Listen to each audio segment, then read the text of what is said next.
who stood up at press conferences and talked tough about Vladimir Putin, and then Putin invaded Ukraine and destroyed a significant chunk of the country. The path to peace and the path to prosperity is maybe engaging in diplomacy. We tried the pathway of Joe Biden of thumping our chest and pretending that the President of the United States' words mattered more than the President of the United States' actions. What makes America a good country is America engaging in diplomacy. That's what President Trump is doing. Can I ask you? Sure. Yeah? Yeah. Okay. So he occupied our parts, big parts of Ukraine, part of East and Crimea.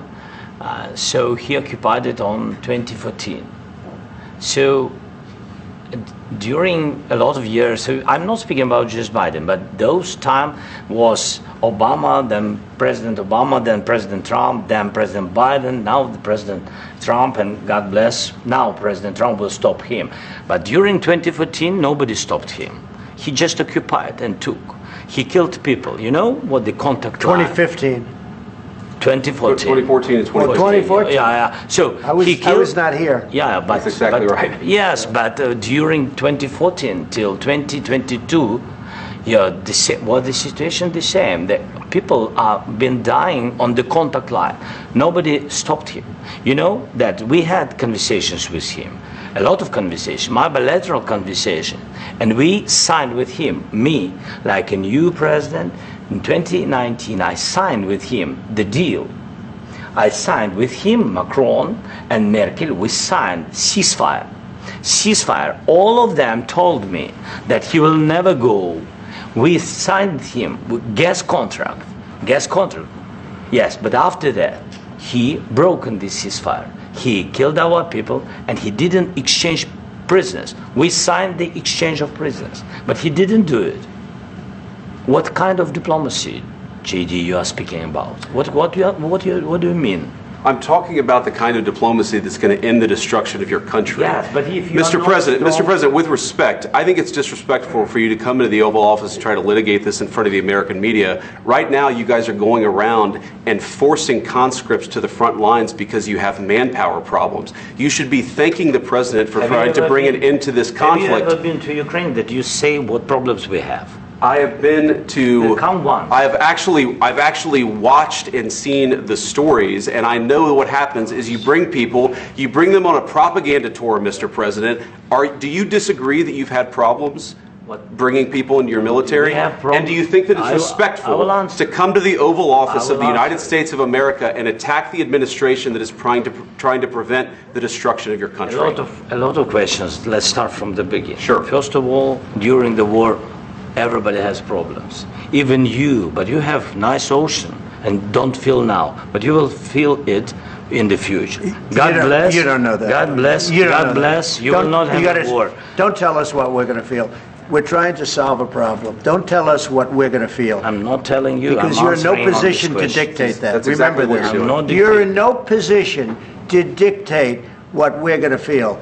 We're going to feel very good. Feel influence. We're going to feel very good and very strong. You will feel influence. You're right now not in a very good position. You've allowed yourself to be in a very bad position, and he happens to be right about it. From the very beginning of the war. You're not in a good position. You don't have the cards right now. With us, you start having cards. But right now, you don't. You're playing cards. You're playing cards. You're gambling with the lives of millions of people. You're gambling with World War III. You're gambling with World War III. And what you're doing is very disrespectful to the country, this country, that's backed you far more than a lot of people said they should have. Have you said thank you once? This entire meeting? No, in this entire meeting, have you said thank you? You went to Pennsylvania and campaigned for the opposition in October. Offer some words of appreciation for the United States of America and the president who's trying to save your country. Please, you think that if you will speak very loudly about the war, He's not speaking loudly. He's not speaking loudly. Your country is in big trouble. Can I Wait a minute. No. You've done a lot of talking. Your country is in big trouble. I know. You're not winning. You're not winning this. You have a damn good chance of coming out okay because of us. Mr. President, we are staying in our country, staying strong from the very beginning of the war. We've been alone, and we are thankful. I said thanks you haven't in been this alone. cabinet, you and haven't not been only alone. in this cabinet. We gave you, through this stupid president, $350 billion. You voted we gave for you your military equipment, and you men are brave, but they had to use our military. Yes. What about if you didn't have our military equipment, you invited me if you didn't have our military equipment, this war would have been over in 2 weeks. In 3 days, I heard it from Putin. In 3 days. This is something maybe new. Less. In 2 weeks, of course, yes. It's going to be a very hard thing to do business like this. Again, I tell you. Just say thank you. I said a lot of times that there are disagreements, and let's go litigate those disagreements rather than trying to fight it out in the American media when you're wrong. We know that you're wrong. But you see, I think it's good for the American people to see what's going on. I understand, sir. I think it's very important. That's why I kept this going so long. You have to be thankful. You don't have the cards. Thankful. You're buried there. Your people are dying. I can tell you you're again, running low on soldiers. Listen, you're running low on soldiers. It would be a damn good thing. And then you tell us, I don't want a ceasefire. I don't want a ceasefire. I want to go and I want this. Look.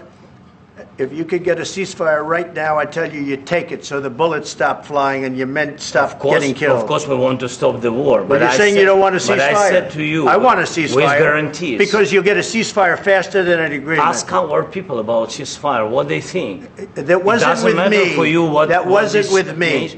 That was with a guy named Biden, who was not a smart person. That was with Obama. President. It was your president. Excuse me. That was with Obama, who gave you sheets, and I gave you javelins. Yes. I gave you the javelins to take out all those tanks.